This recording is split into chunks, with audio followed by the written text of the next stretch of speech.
Hi, I'm Troy Aikman, and I'm chopping it up with Buck.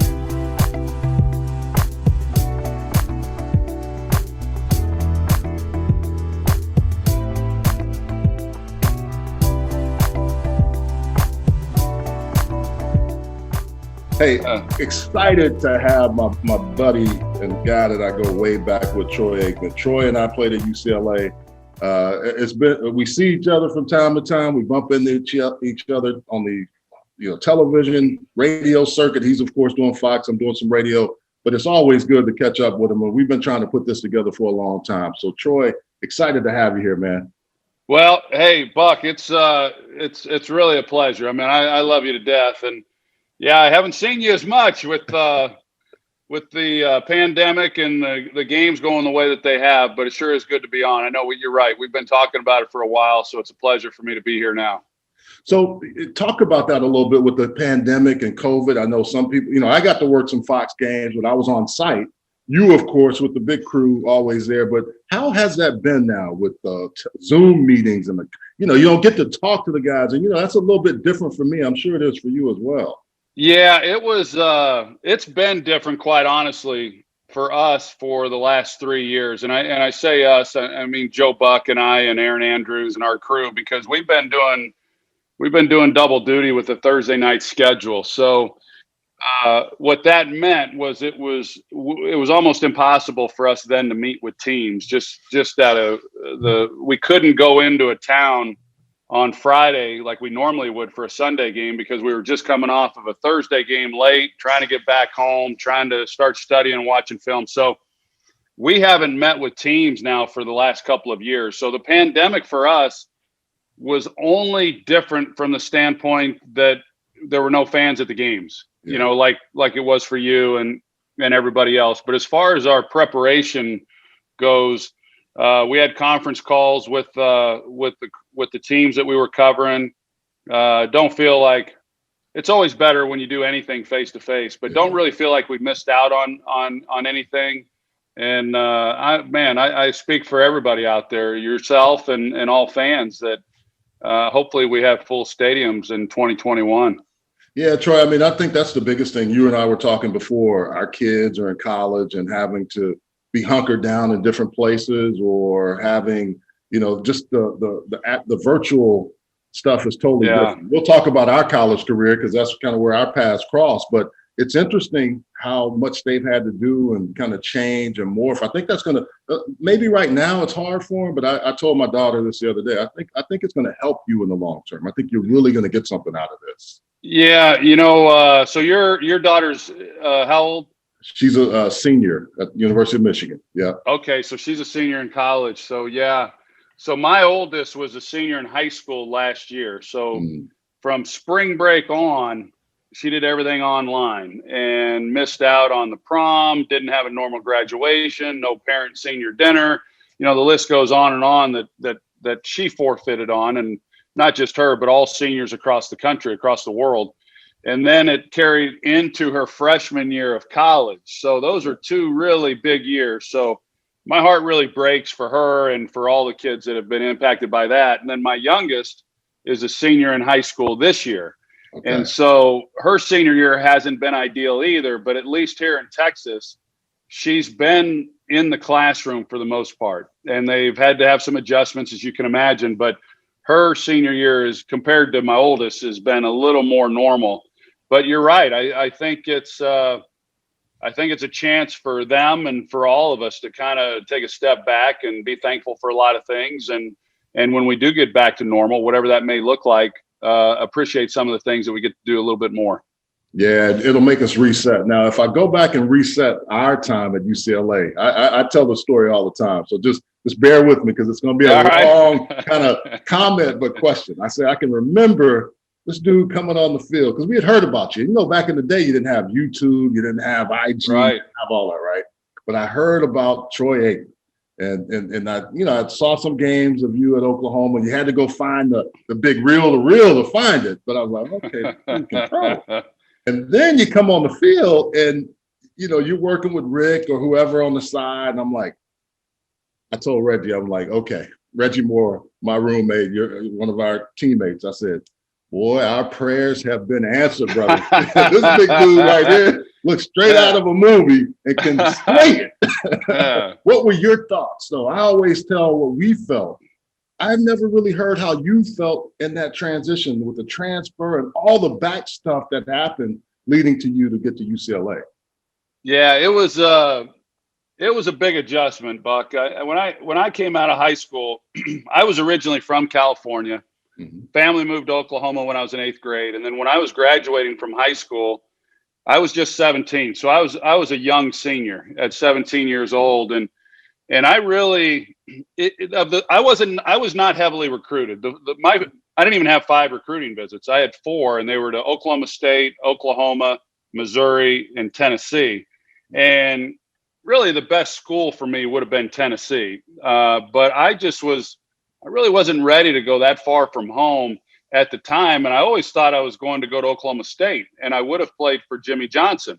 Yeah. But I decided in my last recruiting trip to Oklahoma that if I was going to go play college football, I really wanted to play where we had a chance to win. And I mean win big and win a national championship. And so I wasn't real sure, quite honestly, at 17, whether or not I was even good enough to play quarterback. But I thought that I could play at least safety or linebacker or tight end or something, you know.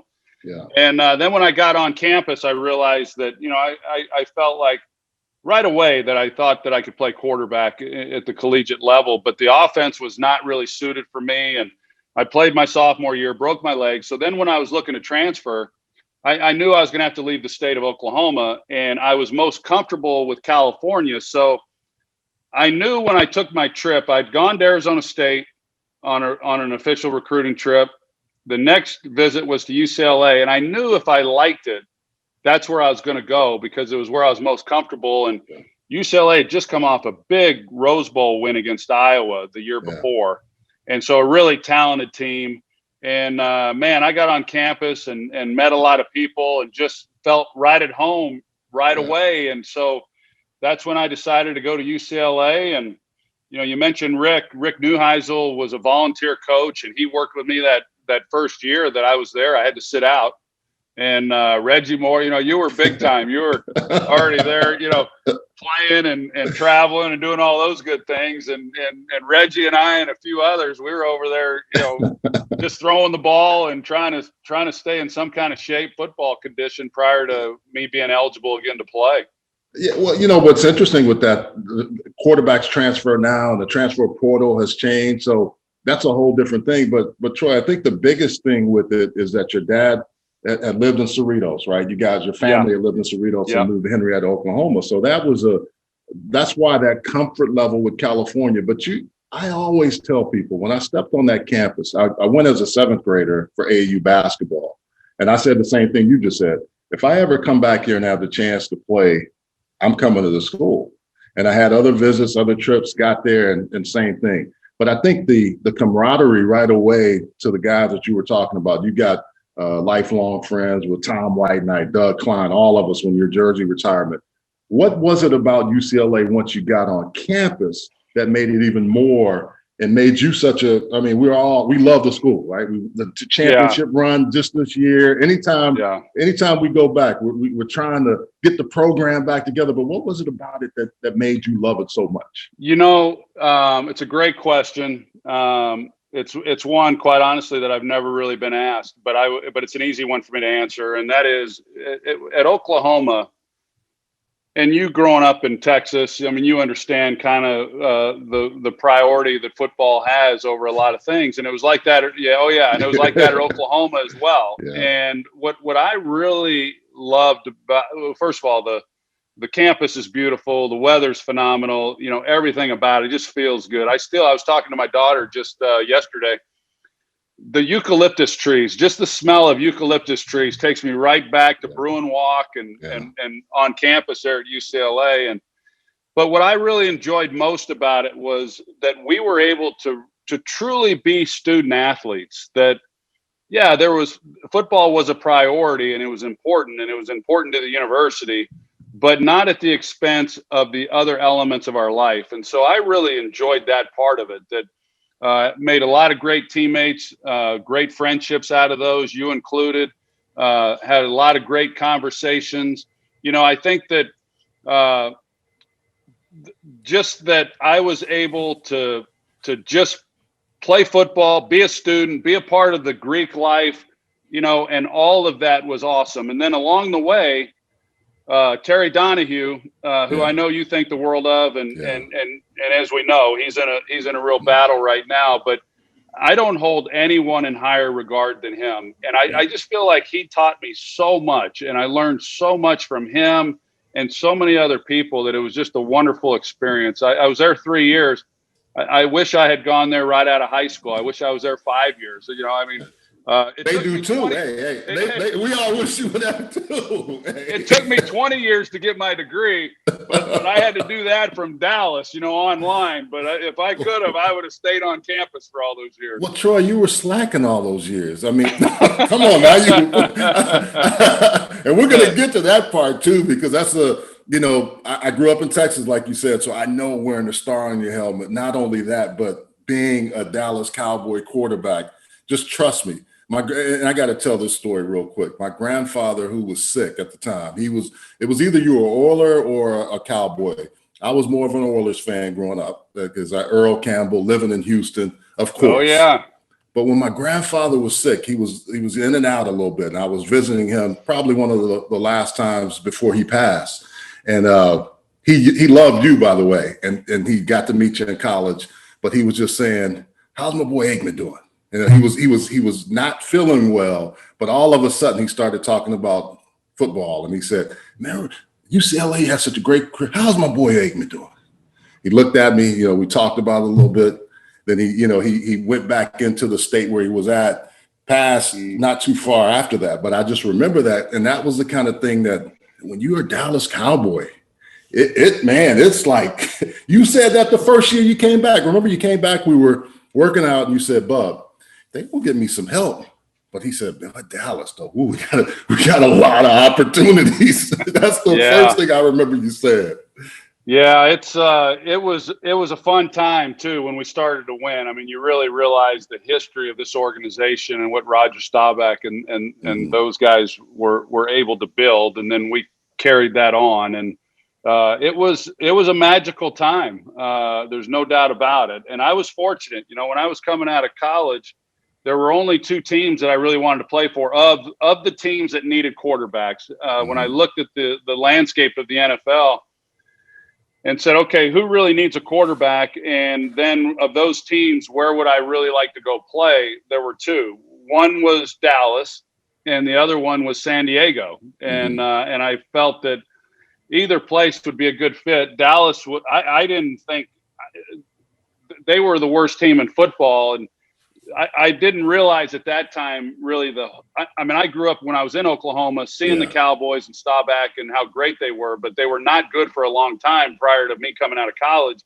And so I didn't think of really the visibility of this franchise so much. I just thought, well, it's a 3-hour drive from where I grew up in Oklahoma. And I thought, well, that'd be nice. And then San Diego would be great because I was already familiar with the West Coast and LA, and I like San Diego. And they had the 8th pick, so that wasn't going to probably materialize. And then Dallas took me, and then all of a sudden Jerry Jones is buying the team, and Jimmy Johnson, who I had spurned both at Oklahoma State and then when I was transferring when he was at Miami, all of a sudden he's and then I end up playing for Barry Switzer again. I mean, Donahue even got offered the job. Yeah, I remember.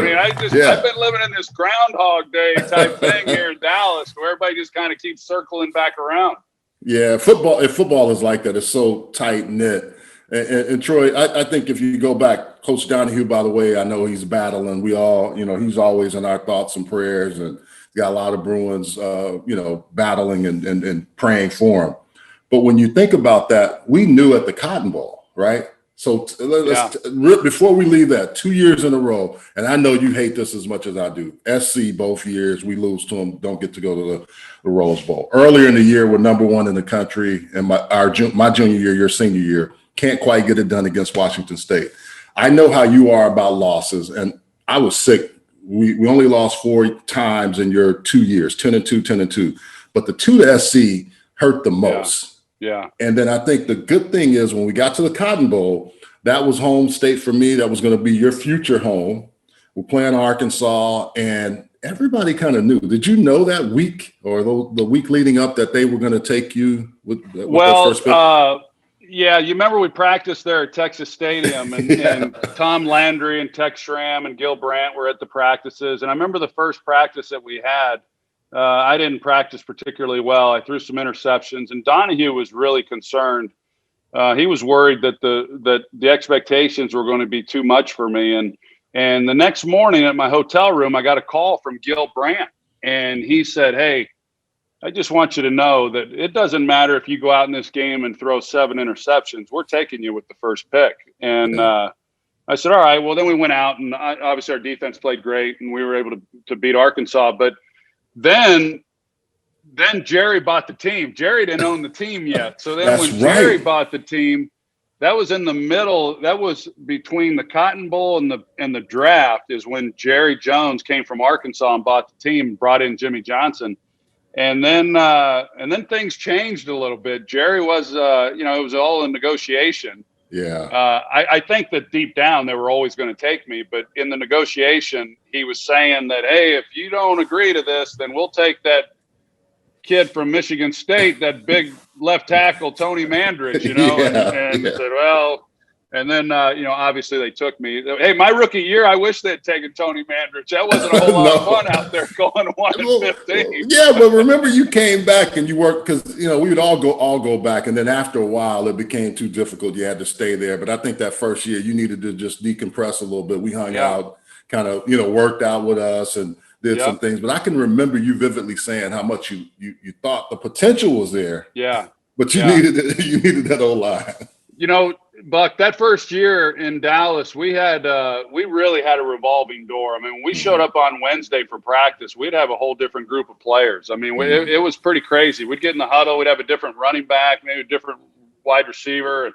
And so Jimmy Johnson was really working the wire system and trades and all kinds of stuff that was going on. And I remember that first year thinking, gosh, I mean, I expected a lot more in the NFL. My team at UCLA, I really do believe it. I think the team that I played on my senior year could have lined up and given the Cowboys a run for their money back in 1989. Well, dude, remember how many guys we had in that stretch that got drafted or played, Hall of Famers like yourself, and so many guys that have gone on to success. I know from the standpoint of the Cowboys, what was it that when you turned the corner, what do you remember most, or what's the most special thing about those times with the Cowboys? Usually it's players, usually it's the wins. Yeah. But what was it for you? You know what? I obviously there were some great games, and there was a lot of accomplishment on the field, and I'll always, of course, remember the first Super Bowl and the other two that followed, and a lot of the big games along the way. But it's the same for me, really, Buck, as it was at UCLA and even in high school. It really is all about the relationships, and those relationships seem to have more meaning when you're playing well and accomplishing goals that you set out to achieve. But that's when I look back on my career. There was a moment in our first Super Bowl when I threw a touchdown pass to Alvin Harper, and it was at that point in the fourth quarter where I knew that they couldn't come back and beat us. I knew we had just won the game, even though there was still a fair amount of time left. And I remember going over to the sidelines and celebrating with my teammates. And this was the same group that just 4 years earlier, we were the worst team in football. Yeah. And now we were on top of the mountain, and just seeing the exhilaration and the excitement and the sense of pride and accomplishment. That's still, when I think back of my Cowboys career, it's the image that I have in my mind. And, those are special moments, and I still see a lot of these players, and we had a reunion a few years ago, and it was so good. You lose touch. You think you keep up with so many, and then you realize when you have these gatherings that, man, I hadn't seen this guy in so long, and what have you been up to? And those are relationships that are forged forever, as you well know, and they're meaningful. I mean, even when you go a time without having seen somebody, or a time without having talked to somebody, man, as soon as you see them, there's this bond that you just pick right up where you left off. And for those that haven't, I know you have, but for those who haven't experienced that, they may not quite know what I'm talking about. But for those that have, they can certainly relate. And on the field, we always know intensity. They talk about that with you. I mean, you work hard and you study. I know Peyton Manning gets that moniker, but I always tell people, hey, Troy always knew if I ran the wrong Y option, the way I thought it was going to be, he would throw it and bust our offensive coordinator in the chest. And I think you were doing it just to get him. But realistically, the thing that I always remember is the intensity, competitive nature, and you hated mistakes. And, it was multiple mistakes, not one where a guy would make a mistake and that was done. And the thing with quarterback, I don't think people realize, and you know this from playing it for so long, you can show guys up pretty regularly. But the thing I always liked about you, the calm demeanor, you could cuss me out in your own way, but we had a bond to say, okay, let's move on past that now. I'm gonna get you that first down. And I think you had that with Irvin. You had that with Novacek. You had that with those, had that with Reggie and Mike and all these guys at UCLA, Henrietta even. But people always ask, what is it about Troy Aikman that's special? I said, he can drill it in if he needs to, but the ball is so catchable. And I've seen a lot of great quarterbacks. I've played with a lot of quarterbacks, but the ball was always catchable. How did you laser focus in on where you wanted to go with the ball? I always wanted to know that. We talked about it a little bit. Yeah, I think early on, because Michael Irvin has kind of said the same thing, that my pass relative to some other quarterbacks was always a more catchable ball. And I know that early in my career, I think it goes back to when I was probably in junior high, that a coach said to me, and it started in baseball, it really wasn't even in football, that never throw a ball without having some place on the guy you're throwing the ball to as to where you want the ball to go. Don't just play catch, I mean, pick out a target, whether that's the face, shoulder, but pick out a different spot. And so I'd always work on that. It wasn't hard for me. I think that, and I've said many times, even as an analyst, that I don't know that accuracy is coachable. And although Josh Allen in Buffalo, he showed a lot of improvement. But I think that people have an ability to put the ball where they want to put it or they don't. And like Patrick Mahomes or Aaron Rodgers, those guys, even when their feet are off balance, they still throw pretty accurately. And Buck, I'll never forget, I was redshirting there at UCLA. And I was warming up, and I was still one of these quarterbacks that just liked throwing it kind of firm, and hard when you're warming up. And young quarterbacks, that's what they do. Everybody wants to show off their arm. I'm constantly telling young quarterbacks when I work different camps, like, hey, this isn't a contest to see who throws the hardest. So the objective is to complete passes. But I remember I was warming up, and I was throwing the ball pretty firm, and Homer Smith came up to me and he said, hey, there's more clubs in your bag than the one you're hitting right now. He says you need to use all the clubs. Use the pitching wedge, the 9-iron, the 8-iron, the 4-iron. And it really it was a description that I'd never heard before, and I've never forgotten it. That then I started realizing, I don't have to throw everything so hard. That I can work on the loft pass and this and that. And then when Norv Turner came to Dallas, my third year, that was a huge part of our offense. Was if a guy's open, just lay it to him. That you don't have to line drive everything. That your margin for error is greater if you have anticipation and you lay it out there. Plus, it's an easier ball for the receivers to catch. And so there were a lot of different coaches along the way that kind of helped me with some of those things. Homer Smith, the great Homer Smith, so good, so fine. I've never seen a guy draw a circle that was so, and he would get upset with you if you didn't draw the circle. And then he'd go to the board. Oh man, we have a thing. He said Arbuckle with the double move, the Sherrardian or the Flipper Anderson. You remember those days? I loved it. Troy Aikman. You're going to be so good to coach now. You got to get the ball first, Troy. You got to get the ball first. you got a good Homer Smith going there. I was only with him that redshirt year of mine. Yeah. I was only with them really a year, but that second year, and then Axe came in. But the thing is, people, when they leave an impression on you, You never forget that, right? Yeah, I mean, that's you right. had Norv. Any other people stand out that maybe you haven't talked about that had maybe a big role in your career? Well, I tell you, it's funny that we're talking about Norv. He's actually flying to Dallas today. I'm going to see he and his wife. They're going to spend a couple days here in town, and then we're going to Florida to see Jimmy Johnson. And Jimmy hasn't been taking visitors there in the Keys with this pandemic. I but heard. He's fully vaccinated, and he's ready to see some. He's ready to get back to Port Arthur. Hey, tell Mr. Port Arthur, Mr. Beaumont said hello. Yeah, it's not Port Arthur, it's Port Arthur. Port Arthur, yeah. We call it the PAT, but you're right. That is Jimmy. But yeah, we're so I'd say Jimmy Johnson. He obviously had a big impact on my career. You mentioned Steve Aikman a minute ago. I've kept in touch with him. He was perfect, really. I mean, he was the, I never really had that in the NFL, but Axe was the coach who he just really loved to throw the football. And so I took for granted just how good that was. I know Donahue wasn't all that crazy about it, but we made him look good. We made him all right. For those 2 years that I got to play at UCLA, to have Axe as my offensive coordinator, who was, really a really smart offensive mind, really understood the passing game, and we got to throw it around, take advantage of your skills and others. That was a lot of fun. So I've been. A lot of people dismiss coaching, and they talk about the talent. I think talent obviously is really important, but I've never taken for granted coaching. I think it makes a huge impact at any level, especially the younger kids.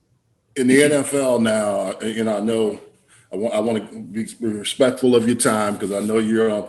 Even though it's off season, it's never really off season for Troy Aikman. He's always working. I know that. But when you think about the NFL as it is now, what do you see, and what are you talked about some of those quarterbacks earlier, but as an analyst, when you see some of these people play, some of the things they do, what do you like and what don't you like?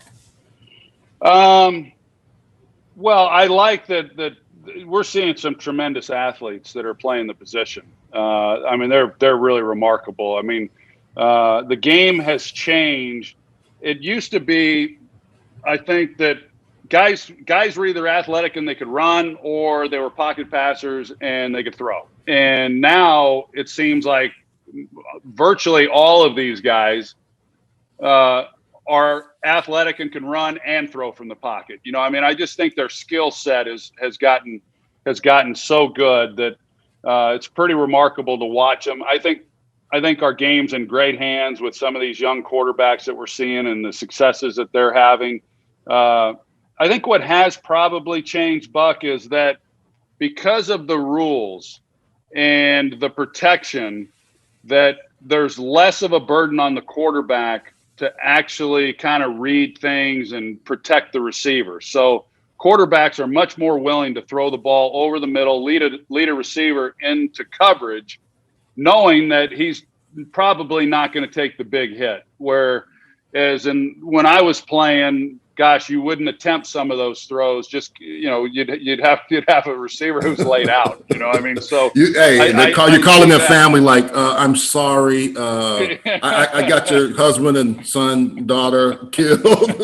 Yeah, exactly. So you see a lot more of those types of things. Yeah. So in the game, it's a little bit of a different game, of course, than the one that we played, but that's okay. The fans seem to really enjoy it. It's a fast-paced game, high scoring. I think it's exciting. It's an exciting brand of football, and I've enjoyed my job broadcasting and kind of getting a chance to be a part of it and get to know a lot of these players that are playing it. Yeah, Troy, it's interesting you bring that up, because the first thing that I thought about, I've known you a long time, but you seem so relaxed calling games. And I know fans initially, and social media is going to beat you up either way, right? But when I watch you call the Cowboys game, I can close my mind and think he's not, that's not a Cowboys guy that played. You're very objective, and you've been able to do that. And you can call people out in a nice way and a not so nice way. I mean, you've had that ability since I've known you. What has it done for you? Because your personality seems to come out when you're calling games and when you're talking ball, because that's where you're comfortable in a lot of things, but it seems like you're really comfortable in that space. Yeah. I'd say that it wasn't always that way. That it was kind of a fish out of water early on, and trying to everything happened so fast up in the booth, and it took some time for it to really kind of slow down, a lot like it does as a player when you're playing. I'm fortunate that Joe Buck and we've been working together 20 years, and we're good friends. So I think there's a comfort that comes with that. And going to the Cowboy thing, it's interesting because I think that a lot of Cowboys fans, it doesn't matter to me who wins and loses the games. I mean, it has no impact on me. I guess if I were to say that I'd love for the Cowboys to be really good, I'd love to see the Cowboys win a Super Bowl. But when I broadcast the games, all I hope for is good games. And so if a team is down, I do find myself kind of hoping that they'll go do something so that we can make this a game. But I think fans kind of hear what they want to hear. So when I do call a Cowboys game, I get a lot of Cowboys fans who think that I'm too critical of the Cowboys. And then the other fans of the opponent, not critical enough. They think I'm a homer. So it's kind of like, you can't win. And I know, because I don't get too emotionally involved in many games, but I did get emotional about UCLA basketball in March Madness. I was going to ask you that. and when these announcers said something that went against my Bruins, I was like, no way, you don't know what you're talking about. That's not the way it happened. So I understand the passion for sure. So were you couch coaching as much as I was? I was couch coach. I was cheering. I was like right in the. My wife Stephanie left. She said, "I can't watch this with you. I can't watch it." It was the best, wasn't it? I mean, it was awesome. It's been too long, and so it was so fun.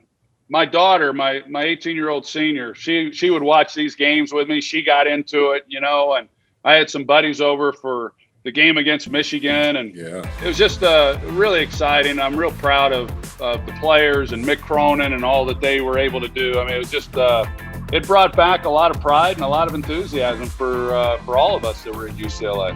We're going to take a short break on Chopping It Up with Buck. We'll be right back.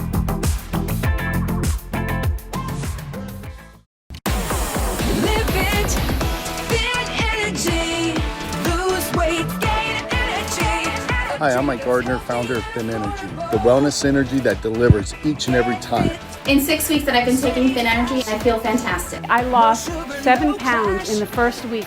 You just squeeze it in, you take a shot, and you're done. Get your drinks, get you hype, get you ready. I feel great. Jump on, try Thin Energy. Drink it, live it. So I've been into photography for a number of years. I hadn't ever really pursued it and learned the craft the way that I'd wanted to. And I've spent time here in the last 3 or 4 off seasons. I've taken classes, I've been in classrooms, I've taken online courses, and I've worked with different professional photographers to try to learn the camera a little bit more. And so I've been on 2 safaris, photography safaris, and that's been a lot of fun for me. And I'm still not where I want to be, but I keep investing a little bit more of myself and learning a little bit more about it. The Peloton, I think with the pandemic, I'd go to Soul Cycle and Flywheel, and I'd get out and jog and do all those things. But then with the pandemic, I got into the Peloton, and I think people's habits have kind of changed, and mine certainly did, to where I'm hopping on that bike and just trying to get my workouts in as best I can. Well, Troy, I really appreciate it. What we're going to do is we usually go 2-minute drill, get you out of here real quick. Easy for you to do it. Got about 4 questions. I let you score and we make it happen. Best game you ever played? Yeah, I'd say the 95 NFC Championship game against the Packers in Dallas was the best game I've ever played. All right, you're moving down the field. You found me or Keith Jackson or Jay Novacek, one of the tight ends you had. All of them were better than me, but I'm glad. No, that's not true. I was spoiled with some amazing tight ends. Even I had one in high school, squirrely guy, but Nathan Williams was his name. He was squirrely, but boy, he could catch the ball. So at every level, I've had good tight ends. Well, who thinks they were your best receiver outside of Michael Irvin? Who thinks they were your best receiver out of Michael? I'm sure it was Alvin Harper. Okay. I mean, Alvin. Yeah, I know for a fact it'd be Alvin Harper, who he thought he was our number one guy ahead of Michael. So. He thought it was a 1A, 1B, or 1A1, 1A2. Yeah, he was Hey. 1A and Michael was maybe 2B. He got that ball way down the field. We're getting in scoring position. Hey, what was it? What was the story behind you going to see Deion's first game at Jackson State? I thought that was really cool, but what was the story behind that? I was so proud of him taking that job. I know that what he's done with so many kids here in the area, coaching them, and his sons. He's coached his boys, and he's done a lot of good for a lot of kids. And for him to take on that job and really put himself on the line, I thought was really incredible. I think he's already doing an amazing job, and I don't care what it is on the field, even though he's done a good job on the field, and it's only going to get better. But the impact that he's making in that community there in Jackson, Mississippi, and with those kids, I don't think you can really put a price on that or measure the impact that he's having. So I couldn't be prouder of Deion. When I found, I didn't know they were playing in the spring, but then when I was told and I looked at the date and saw that I was free, I said, man, I'm going and surprised him. But I was thrilled to be there. I can't wait to go back. I'm not done. I want to go back when they got full stands and the band going. Yeah. And it was electric the day I was there, and it was not at full capacity. Make sure you see Eddie Payton too, Walter's brother, who is a great golf coach. He'll take you to some of the good golf courses there now. Eddie was a hell of a golfer. He coached just as long as he doesn't make me golf. He may want to play, or he'll show you if you like playing. He'll take you there. Hey man, it's been so good. We have to do this again because there's so much we can get into. I know we're short on time, but hey, thanks a lot, man. I appreciate you. I love you like a brother. We're all wishing Coach Shani, who makes this through. I know we're going to be in touch, and I mean, this is good because I think the thing people don't realize about you is if you're loyal to somebody, you are loyal. And that's the thing I've always told people about Troy Aikman. So glad to have you on the show, man. I love you, Buck. You're the best. Thank you. Thank you for having me. And yes, let's do it again real soon too. Let's do it during the football season, and really appreciate you. All right, man. Take care.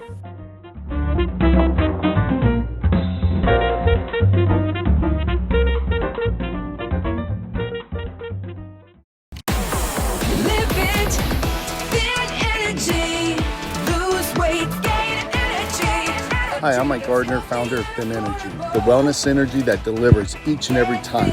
In 6 weeks that I've been taking Thin Energy, I feel fantastic. I lost 7 pounds in the first week.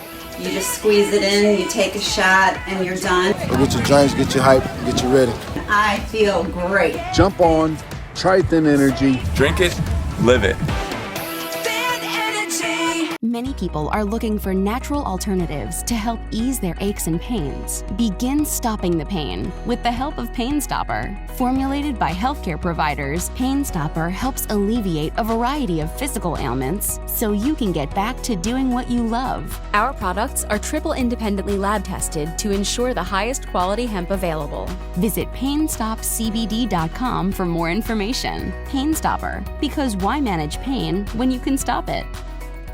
At Heslop Wealth Advisors, our goal is to help small businesses develop quality retirement plans for their employees through our Lunch and Learn seminars. We provide lunch and learning tools to help your company succeed and unmatched customer service.